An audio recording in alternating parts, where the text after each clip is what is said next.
This is Jen with Jen's Ink Spot, and I thank you for joining me today. I'm going to show you 10 ways to use the Quilted Flowers die set from Little Inkers Designs. When I was playing around with this die set, I just found there were so many different options on how you could use it.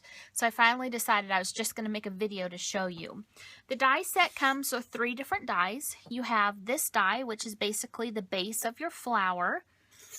You have this scroll die, kind of a squiggly flower, and what it cuts is it cuts the outline to the flower, and then the inside piece that it cuts looks like this, and those 2 pieces can be layered together to make a beautiful flower in a whole bunch of different styles and options. And then this die is Little Inkers' signature stitch, and it outlines the squiggly part inside to make a beautiful flower that looks like it could just be off of a quilt. It is just really, really pretty. It adds some detail. So here's my first example. This is the solid die, the base, and then I use the stitch die on top of it. Makes just a really pretty flower. It would make a great background. So that's one option.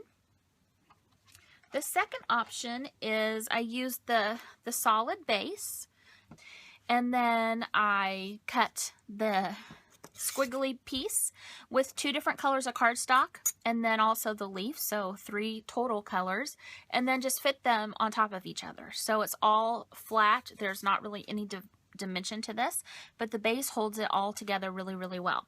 And then if you wanted to add the stitch detail on top of it, it would look like this. So it just has that extra little embellishment that just really makes it stands out. Now, very similar to that, this is almost exactly the same thing, only I didn't use the base for this one.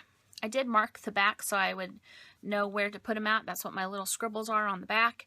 But these do not have the base holding them together, so it saves some cardstock.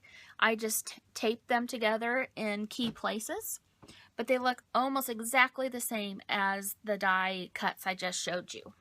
The next set I have is I used the base die, the solid base die, and then I used the small squiggly piece that cuts out inside and adhered that to the top, and also the little leaf piece that I cut with green cardstock.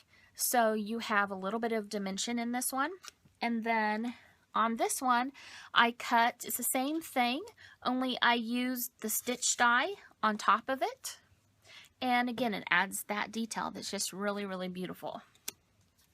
Now, the opposite of doing that is to take the base die and to add the outline to the base. So it's similar to what I just showed you. Let me get that piece back here, except it's just slightly opposite. So it still looks a lot different graphically, but that gives you an idea of the difference. And then on this one, I did not use the green leaf. On this one, I used the stitching on top of the outline. This is basically the same thing, only this time I inserted the little green leaf. You can also use the outline by itself. This is what it would look like, just really pretty. Or you could use the insides by themselves.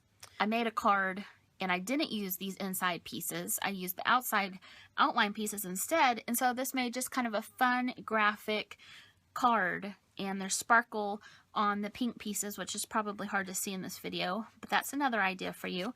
And then my 10th way to use this die is to use this stitching die and create a background, which this would be beautiful on pattern paper, it'd be beautiful on white cardstock, or just any piece of paper that you can imagine, but it makes just a really pretty detail. So that's what I have for you today. 10 different ways on how to use this die set. Thanks for joining me.